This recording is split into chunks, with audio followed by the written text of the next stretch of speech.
I'm Paul Sanger for the Finance News Network, and today I have the pleasure of speaking with Glenn Kelly, who is an industry expert in carbon capture technologies.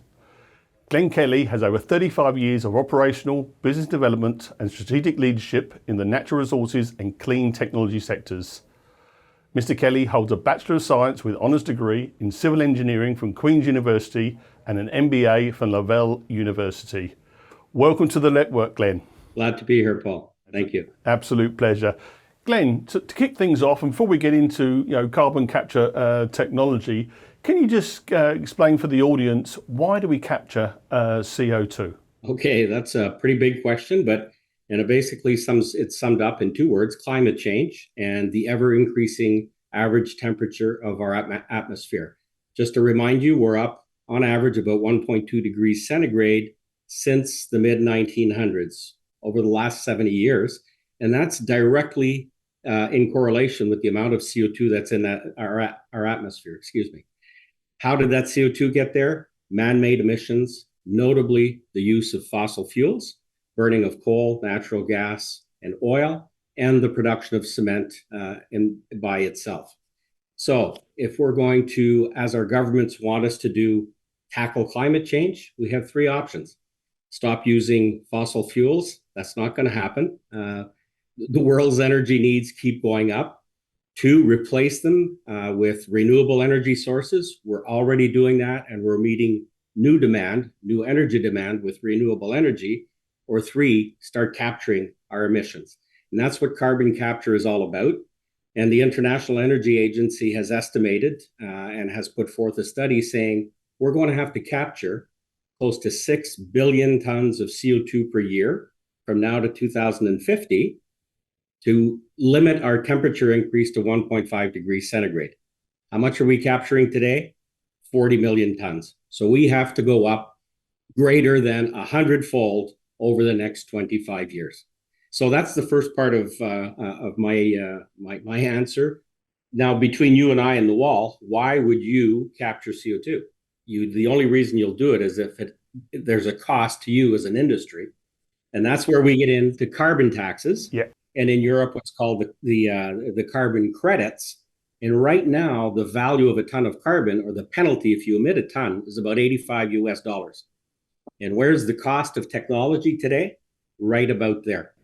Okay. So when the cost of the technology is lower than the penalty, that's when rapid adoption will come into place. And we're right at the cusp right now, where the technology cost curve is coming down and where the penalty is going up. If Australia, you used to have a carbon tax. It got, I forget your female prime minister's name had brought it in there, and then it was taken out. But you're putting other mechanisms in now. The US has it, Canada has it, Europe has it. So I'd say we're 4 or 5 years away from having a pretty well global price of carbon. And now, can you share your insights on the latest advancements in carbon capture and storage technologies currently in development? In particular, we're interested in hearing your perspective on solid sorbent CO2 capture technology. How does this method operate, and what stage of development has it reached? CO2 capture is not very new. It's not something that's new. It's been around for a while, and there are 4 different technologies. Basically, absorption, which is a chemical reaction; adsorption, where we're using a solid to capture the CO2; membrane technology, which are just like screens where you try and push through the flue gases and separate that CO2; and cryogenic gas separation. Those last two I won't talk about because they're extremely expensive and will never see the light of day at commercial scale. Now, getting back to absorption, which is a chemical reaction, that comes straight out of the oil and gas industry. Very mature technology, very well known, and about 20 years ago was applied to the capture of CO2 from our flue gases. It's the most mature technology. It's the one that's been tested at pilot all the way to large industrial scale, but it's fully mature and won't get any better. It also happens to be extremely costly and does not have a very viable future to capture those 6 billion tons I was talking about earlier.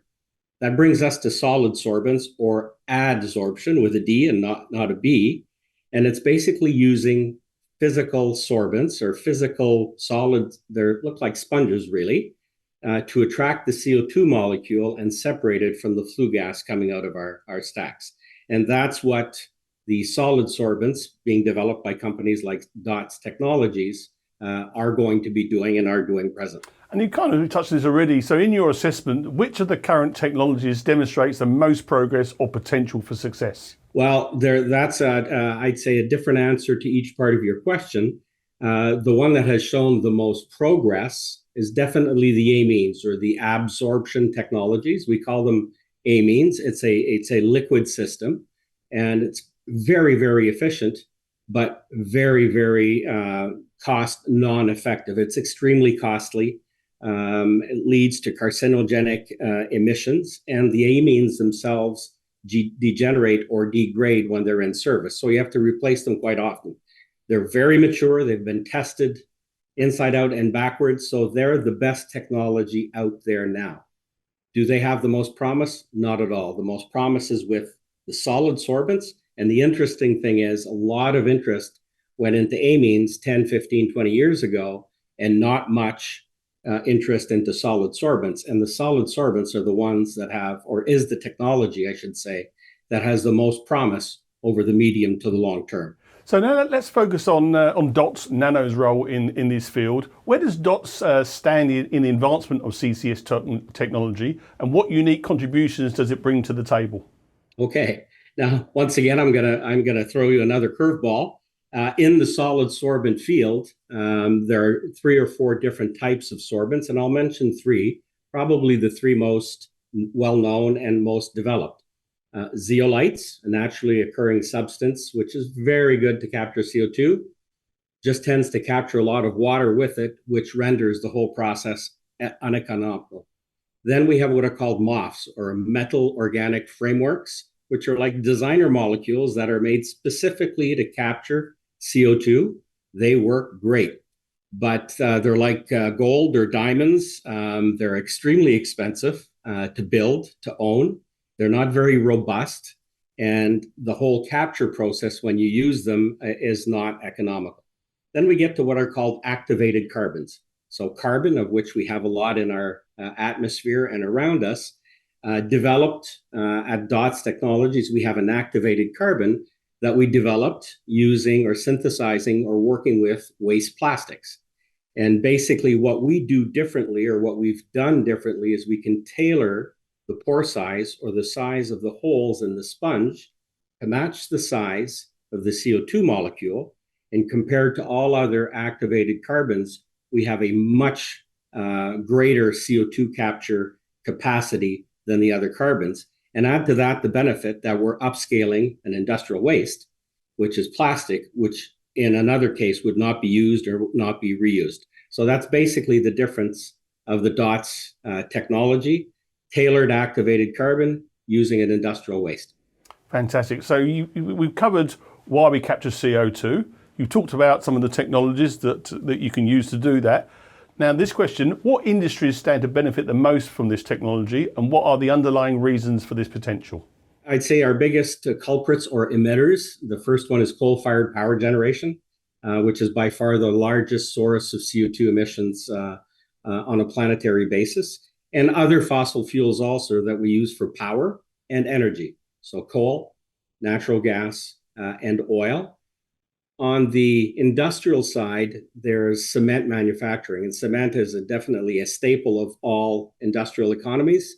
And the cement production process itself, not the energy that we use in it, but just making cement, emits a lot of CO2, and there's no way to bypass that. So the cement industry and the power generation industry and large industrials such as steel and others will benefit from this technology. So even, it's globally renowned that people are trying to wind up coal power generation, but that's not going to impact the need for carbon capture based on what you just said there, yeah?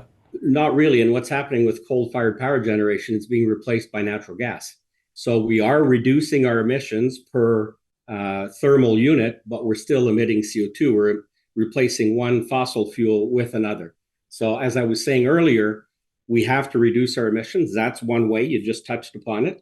But fundamentally, we're going to have to capture 6 billion tons of CO2 per year, 25 years from now. That's going to be a $600 to $800 billion market.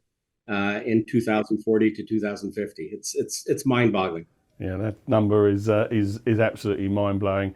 And do you think, obviously the technology's still got a long way to go? To go, will the industries that will seek to benefit from it, will they help fund the progression of the technology? Definitely, and that's where we see, most of the innovation comes from small startups like Dotz, and the path to scaling up is partnering with some of the larger emitters that will help fund your pilots, your industrial pilots at their locations. So they're actively, and it's been my experience also, because I've built some capture units in the past, where you work with an emitter as a partner while you're developing your technology. Glenn, to finish off, lastly, can you just elaborate on the significance of Dotz Nano's collaboration with Syntef? What advantages does this partnership provide Dotz in the development of CCS technology? Well, Syntef, just to describe them a bit, is a large, or one of the largest research organizations in Europe, based in Norway. They sprung out a little bit of Norway's oil and gas background and energy background. Over 2,000 employees, specialists in all that is CCS, whether it be the absorption technologies, whether it be membranes, whether it be the solid sorbents. So on testing and scaling up all of these technologies. They've also developed in-house different processes for using different capture mediums or technologies. For example, they have two processes that they will be licensing to us for the use of our nanoporous carbon sorbent to augment the efficiency of our capture scenario. So they're fundamentally, I'd say, one of the leaders in the world on CO2 capture and a very, very valued partner for Dotz. Glenn Kelly, it's been an absolute pleasure. Really appreciate your insights. I, for one, have a much better understanding of CO2, carbon capture, and the technologies that hopefully will come to fruition to reduce those emissions. Thank you. Well, thanks for having me once again. Have a good day.